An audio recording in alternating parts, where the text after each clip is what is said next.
شب شنبه روز 3 اکتبر ساعت 22 در روی پل اسماعیل سامانی معروف به مست کهنه شهر خوجند 5 ماشین به هم برخورد که این صدمه باعث هلاکت دست کم 1 نفر و آسیب برداشتن چند تن دیگر شد.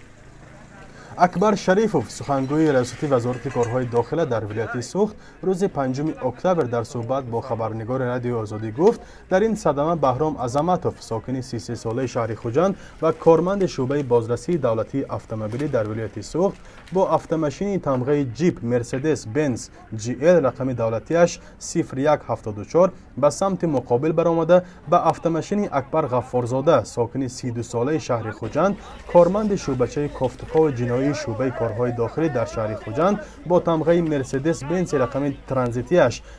4055 برخورده است که در نتیجه دومی با جراحت‌های وزنین در جای حادثه به هلاکت رسید. 4 نفر دیگر از این حادثه برای معاینه طبی به بیمارخانه انتقال داده شدند و چگونگی وضع سلامتی آنها دیرتر معین خواهد شد. مسئولین این نهاد به طور دقیق نگفتند که بهرام عظمتوف در نهاد تابع آنها چی وظیفه دارد، ولی به نوشته برخی از رسانه‌های مستقل و شبکه‌های اجتماعی بهرام عظمتوف در شعبه بازرسی دولتی اتومبیلی ولایت سوخت مسئولیت دادن رقم‌های دولتی را بر دوش دارد و از کارمندان پرنفوذ این نهاد به شمار می‌رود. همچنین در این تصادم باز 2 مرسدس بنز و 1 نقلیات تمغه نکسیا نیز آسیب جدی تکنیکی دیدند.